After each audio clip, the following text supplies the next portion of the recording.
Assalamualaikum warahmatullahi wabarakatuh. Waalaikumsalam warahmatullahi wabarakatuh. Selamat pagi anak-anak. Pagi Bu. Apa kabarnya kalian semua? Baik Bu, alhamdulillah. Alhamdulillah baik ya. Sebelum memulai pelajaran ini, alangkah baiknya untuk kita berdoa sesuai keyakinan masing-masing. Untuk ketua kelas tolong disiapkan ya. Berdoa mulai. Selesai.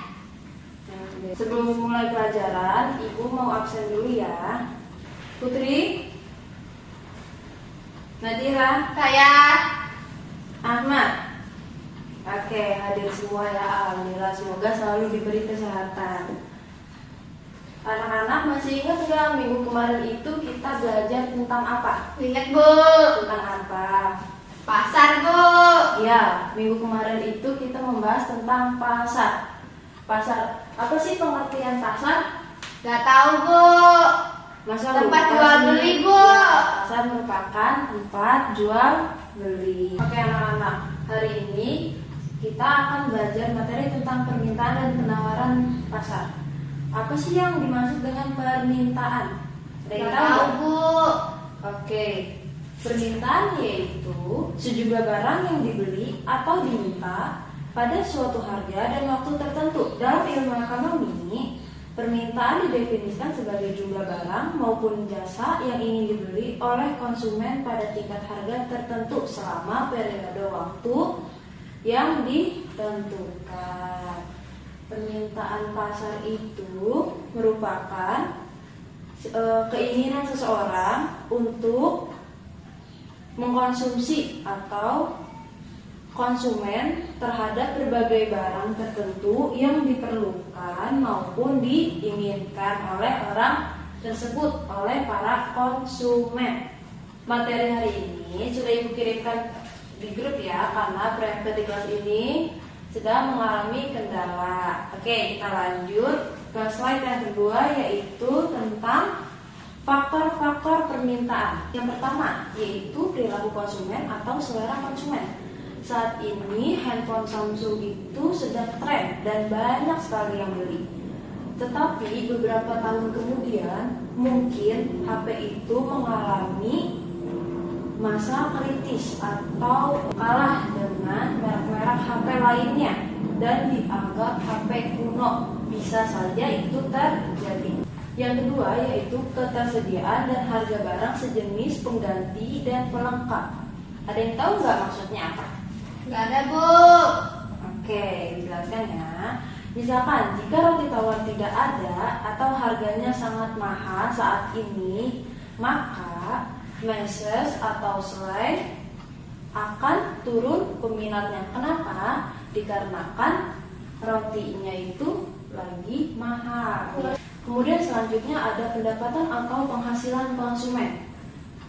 Ini berarti orang yang punya gaji atau tunjangan besar, dia dapat membeli banyak barang yang dia inginkan. Tetapi jika pendapatannya rendah, maka seseorang mungkin akan mengirit pemakaian barangnya, atau mungkin kalau dia mau beli itu mikir-mikir dua kali dulu. Dan biasanya mereka beli itu apabila barang itu memang sangat dibutuhkan. Selanjutnya ada perkiraan harga di masa depan, yang berarti barang yang harganya diperkirakan akan naik, maka orang akan menimbun atau membeli ketika harganya masih rendah. Misalnya apa? Contohnya itu seperti waktu kita COVID kemarin, harga masker itu kan murah ya. Harusnya 15.000 Bu, jadi 30.000. Nah, itu dia contohnya seperti itu. Jadi masker itu sangat dicari pada masa COVID dan harganya jadi naik. Karena apa? Karena orang-orang yang mampu membeli atau orang-orang yang mempunyai penghasilan tinggi, biasanya mereka membeli lebih banyak untuk di stok di rumahnya. Jadinya sangat langka, jadi bisa langka dan harganya jadi makin naik. Yang terakhir ada banyaknya atau intensitas kebutuhan konsumen atau kebutuhan masyarakat. Artinya apa? Contohnya ketika flu burung, misalkan kita ambil contoh seperti ini. ketika flu burung atau flu babi yang sedang menggila nih di kalangan masyarakat sekarang. Nah, produk masker itu sangat laris untuk apa? Untuk perlindungan Polusi. ya, benar, untuk perlindungan mereka masing-masing. Terus pada bulan puasa atau Ramadan permintaan belewah, timun suri, cincau, sirup, es batu, terus dan sebagainya itu sangat tinggi dibandingkan bulan-bulan lainnya. Itu merupakan contoh-contoh faktor permintaan. Sudah Ibu jelaskan. Sampai saat ini ada yang ingin bertanya tidak? Nggak ada, Bu. Oke, kalau tidak Ibu lanjut ya. Oke, selanjutnya ada jenis-jenis permintaan. Jenis-jenis permintaan itu dibedakan menjadi berapa jenis? Ada yang tahu nggak? 3. Salah.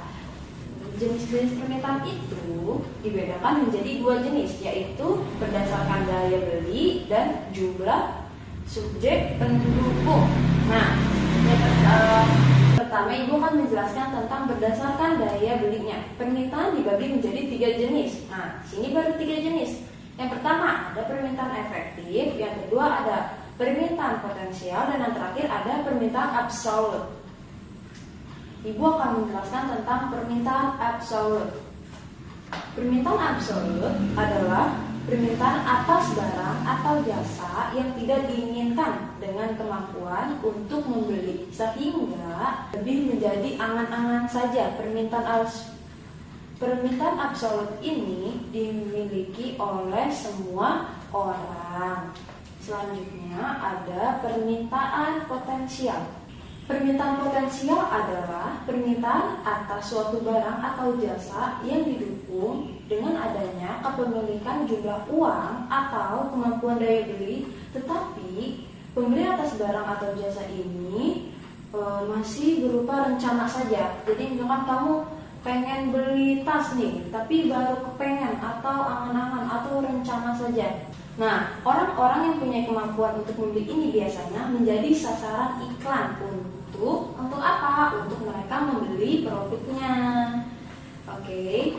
Dan yang ketiga ada permintaan efektif. Apa yang dimaksud permintaan efektif? Permintaan efektif ini adalah permintaan atas seluruh produk, barang atau jasa yang dilakukan sebagai daya beli yang dimiliki. Sampai sini ada yang ingin bertanya? Nggak ada, Bu. Oke, selanjutnya Ibu akan kasih contoh tentang permintaan. Oke, di slide berikutnya itu Ibu menjelaskan tentang rumus fungsi permintaan. Apa sih rumus fungsi permintaan itu? Nggak tahu, Bu. Coba dilihat slide-nya. Rumusnya itu QD sama dengan A dikurang BP. QD itu artinya apa? QD itu artinya jumlah. A itu adalah konstanta. D adalah koefisien pengarah. Dan P yaitu tingkat harga. Nah, Ibu akan menjelaskan tentang kurva permintaan. Kurva permintaan itu sudah Ibu kirim ke slide-nya. Tinggal dilihat gambarnya ya. Ya, Bu. Coba dicek lagi HP-nya masing-masing. Tapi jangan untuk buka yang lain. Coba di like kurva permintaan.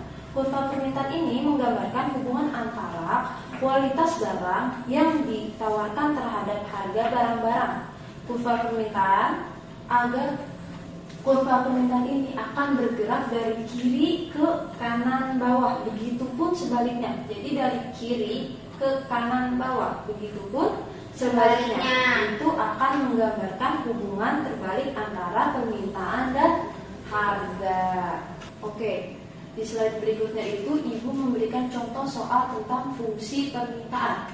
Diketahui A sama dengan 4, B-nya 2, dan P sama dengan 10 rupiah.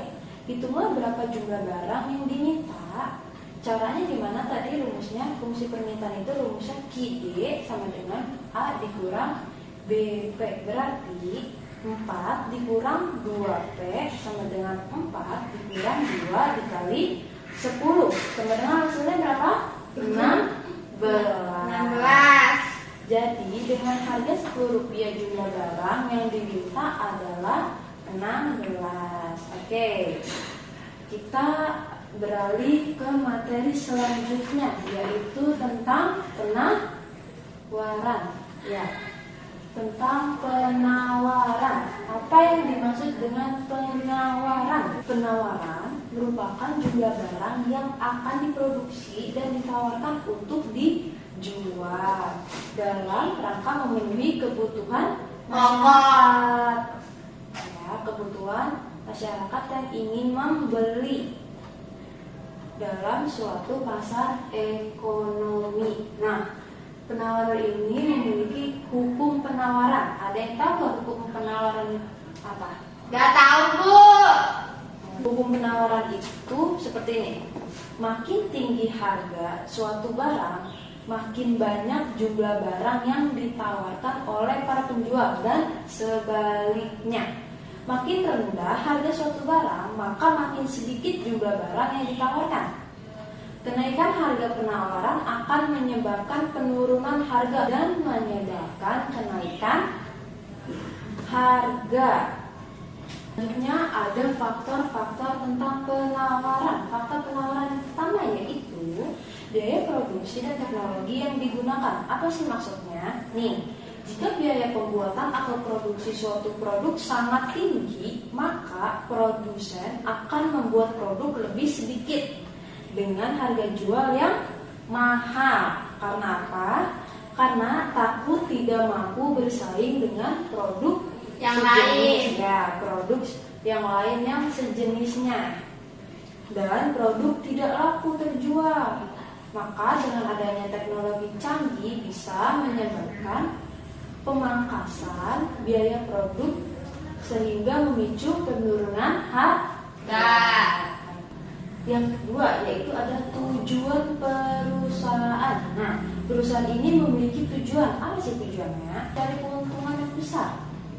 Akan menjual produknya dengan margin keuntungan yang besar sehingga harga jual jadi tinggi. Meningkat. Jadi meningkat atau jadi tinggi. Jika perusahaan ingin produknya laris dan menguasai pasar, maka perusahaan menetapkan harga yang rendah dengan tingkat keuntungan yang rendah sehingga harga jual akan rendah untuk menarik minat Pelanggan. atau pelanggan. Oke, selanjutnya faktor yang ketiga yaitu ada pajak. Contohnya pajak yang naik akan menyebabkan harga jual lebih tinggi atau lebih naik sehingga perusahaan menawarkan lebih sedikit produknya, akibatnya permintaan konsumen yang turun. Nah, untuk saat ini ada yang ingin bertanya tidak? Gak ada, Bu. Oke, kita lanjutnya. Sama seperti tadi, penawaran juga memiliki fungsi, memiliki rumus fungsi. Nah, QS sama dengan A ditambah BPS. QS itu artinya apa? QS itu artinya jumlah barang yang ditawarkan. PS itu adalah harga barang yang ditawarkan. Sementara A dan B yaitu konstanta. Nah, dalam fungsi penawaran kita akan mengenal istilah kurva penawaran. Sama kan seperti yang tadi ada kurva permintaan. Sekarang ada kurva penawaran. Kurva penawaran itu apa? Kurva penawaran itu grafik yang menggambarkan hubungan antara harga dengan jumlah barang yang ditawarkan pada waktu dan tempat tertentu yang sudah ditentukan. Nah, pergerakan kurva penawaran itu dari kiri bawah ke kanan atas. Nih, sekarang Ibu memberikan contoh tentang fungsi penawaran. Contohnya seperti ini. QS-nya itu ada min 6 ditambah 3P dengan P-nya itu 3. Cara menghitungnya yaitu min 6 ditambah 3 dikali 3, hasilnya berapa? 3. Oke, dari materi hari ini ada yang ingin bertanya? Gak ada, Bu. Oke. Coba disimak slide terakhir, itu ada soal yang harus dikerjakan secara kelompok. Ibu minta satu kelompok itu berisi 5 anggota. dikerjakan 30 menit waktunya. Baik, Bu. Oke anak-anak, materi hari ini sudah selesai tentang permintaan dan penawaran harga. Coba dibaca lagi slide-nya ya, dipelajari lagi apabila ada yang belum mengerti tentang rumus-rumus fungsi penawaran dan permintaan. Cukup sekian dari Ibu, mohon maaf apabila ada salah kata atau perkataan yang kurang mengenakan. Wassalamualaikum warahmatullahi wabarakatuh. Waalaikumsalam warahmatullahi wabarakatuh.